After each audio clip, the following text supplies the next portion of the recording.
Good morning, devs. It's Monday, and this is basically my last week interning at Amazon as a software engineer. And this is a hell week because this Friday I have my presentation that basically determines my return offer. I have so much stuff to do. My project's getting launched in production this week. I have to document everything. I have to clean up all the code because they're going to review it. This might be one of the most stressful weeks of my life. Let's just get straight into it.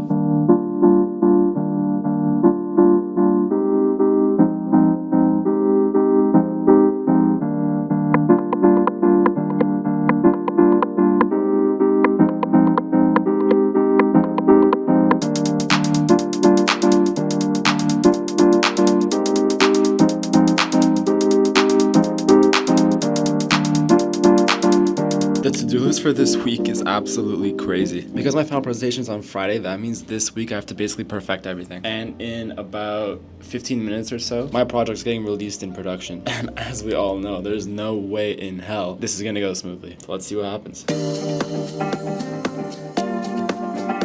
Okay, we're live. First of all, as an intern, it feels so cool that I built something that's actually live in a production environment. It's such a cool experience. I love it. And honestly, it's working a little bit better than I anticipated. I obviously can't show you, but we are running into a few issues, unfortunately. Basically, for some reason, some events just get dropped, which causes some metrics to not show properly. Like, for example, an open rate is greater than 100% in my service right now, which just doesn't inherently make sense. So I'm gonna spend my entire day debugging now to figure out what the hell's going on. And honestly, this is what life is like as a software engineer these days when we start relying on AI so much. Like, Amazon has this big push for you to use these LLMs in stuff like Cursor, and yeah, it helps you work faster, but the amount of issues it produces is so much larger. So now it's like, instead of writing code, my whole job is just problem solving. So let's see what the issue is. I'll get back to you guys in a couple hours probably.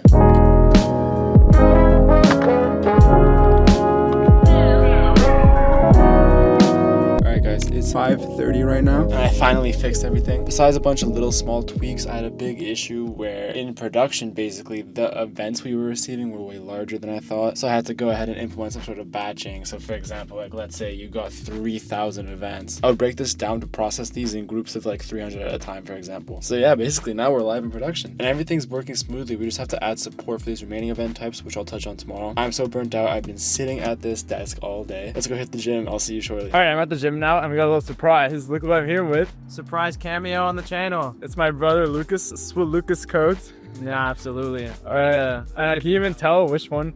It's the same. We're the same. All right, let's go hit it back and buy stuff. Let's go. P90X.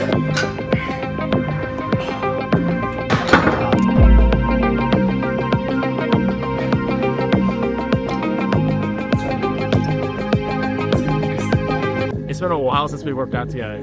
Since our parents' basement back in COVID. That's absolutely crazy. Now we're getting the classic $25 Chipotle bowl. If you've seen some of my shorts, what do you think? Review. First time having a Chipotle in a while too, eh? It's been a while. 9.5 out of 10. That's gonna be the day today. I'll see you in the office tomorrow.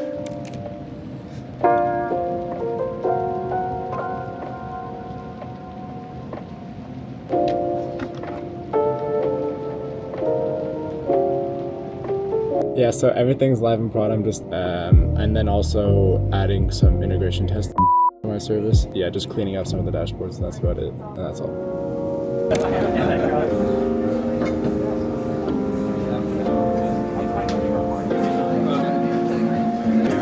Free food feeds.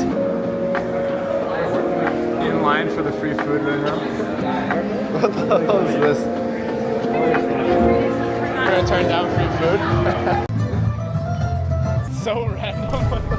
All right, so I realized I never told you guys what I'm doing today. Basically, now that we've been live in production for like 24 hours or so, I'm not noticing some other issues. And basically, it's that some events are getting dropped entirely. So basically, I think I have this service A, which processes everything and cleans out some of the data, and it's supposed to send it to another service B, which then stores this information and deals with it. For some reason, service A is sending some additional events to service B that doesn't know how to deal with it. So I'm just making sure I have some support for everything set up and adding stuff like alarms in case things go wrong. It's pretty straightforward, but it's a lot of work. work. So honestly, today I've barely been recording. I've just been sat down grinding. It's currently 4:51, and I think I'm gonna open my pull request, get my code reviewed, and hopefully this fixes everything. Then tomorrow I'm just gonna go through and add a bunch of different tests and clean up my code, because on Monday, my manager and my mentor and all these higher ups are gonna review my code, all of my different code reviews, and determine if what I'm producing is actually good enough to get a full-time offer. So let's see where this week takes us.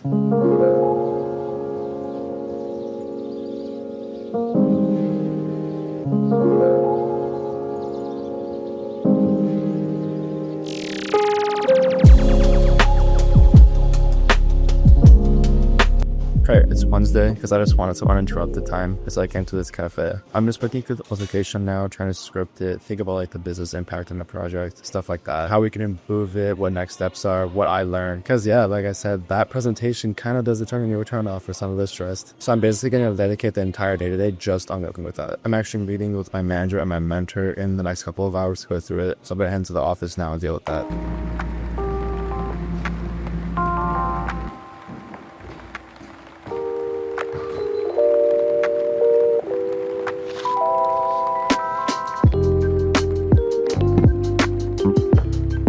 Okay, it's around 3 p.m. Just grabbing a quick lunch from Jersey Mike's, and the meeting with my manager went really well. We were basically talking about how I was showing all of the Amazon key principles in stuff like customer obsession and delivering results. Because through my presentation and in my project itself, I was able to demonstrate how I took in the customer's requirements and built out something actually of use and released it to production. I'm honestly really optimistic that I'm going to get a return offer. But then I was talking to someone else, and they're basically like, it doesn't matter what anyone says, the demo itself has to go perfectly if you want a return offer, which seems kind of unfair, but I guess it is what it is. That's the point. You have to deliver results, right? Especially in these big companies. So fingers crossed that goes well. I'm gonna get back into coding. I'm kind of itching for it. So I'll see you in a couple minutes after my lunch break. All right, guys, it's now 5:22 p.m. I've been staring at my screen for the longest time, just working on testing. Now, let me just teach you something real quick that's often neglected, especially for people that are trying to break into software engineering, and that's how testing works. So right now, I was working on unit testing and integration testing. Unit testing is basically when you verify these individual components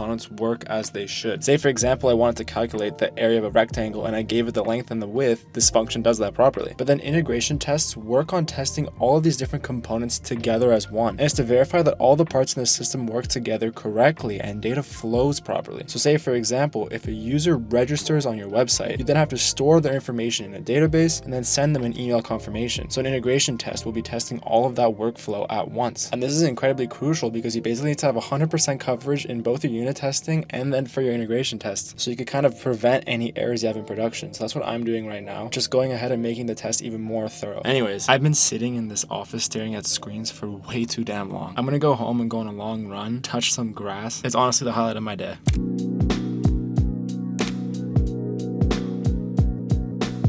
I absolutely love running. That cleared my mind. I'm ready to tackle the day again tomorrow. If you're ever stressed, just move your body. It helps so much. I'm gonna take the rest of the night off. It's a big day ahead tomorrow. Let's get straight into it.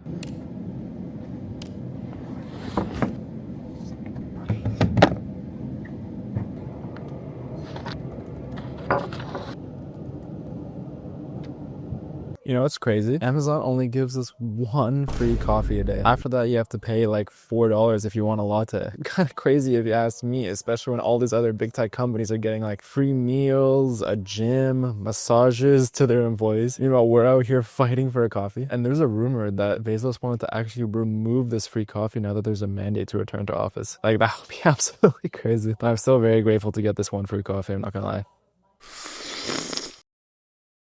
I just realized I haven't really recorded Anything today. I've been so busy just cramming out these stretch goals for my project, and that's basically goals that go above and beyond what you're expected. And then I was also trying to make my presentation look really good, like I'm adding quotes from my customers that I interviewed, stuff like that. But yeah, there's not really much for today. I am feeling the stress a bit for tomorrow. Let's just see what happens.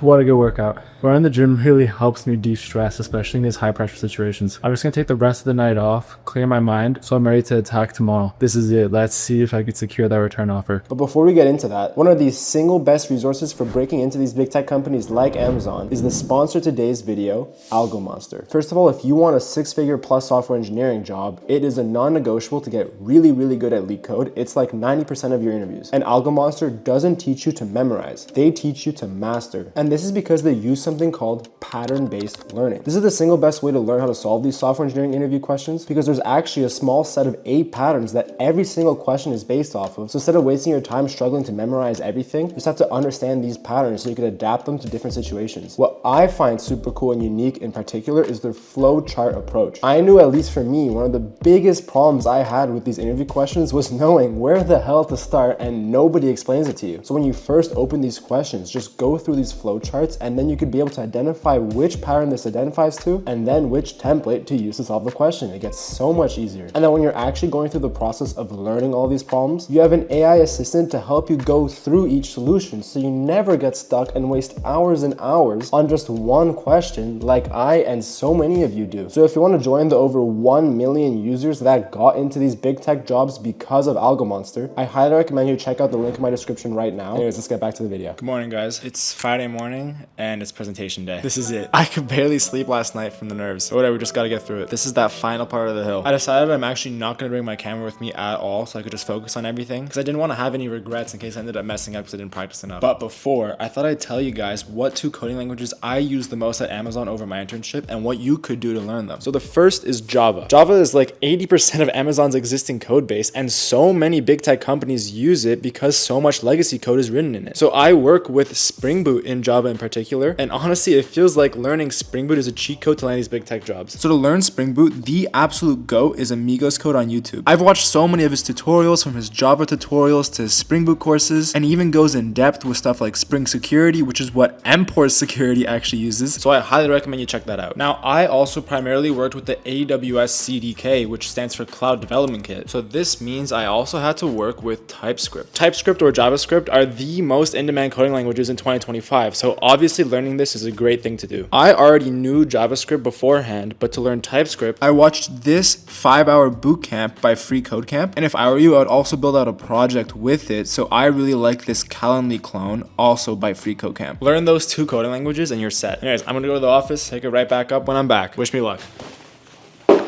All right, I just got back from my final presentation and I think it went really well. The demo was really cool. I ended up talking about all this different impact my project had on different teams, how it saves Amazon so much time and resources, which the product managers really liked. And then in the demo, I was able to show live my app in production, which was so cool. And I can't really go into detail about what was asked or what I showed, obviously. But 12 weeks ago, when I didn't even know what the AWS CDK was, if you told me this is what I would have produced, I would have been blown away. I'm still like shaking a little bit from the presentation. I'm so like nervous, I guess, because I'm on my knees for this return offer. The job market is so cooked and I would do anything to get this big tech job back. So hopefully everything went to plan. Anyways, that's gonna be it for me this week. I'm actually about to go up to Muskoka to visit some of my friends' cottages and just take the weekend off. I'm probably not gonna be on my phone. I'm not gonna look at a damn screen. It's gonna be really nice to just detach myself from reality and finally get a break. So I hope you guys liked the video. I'll see you in the next one.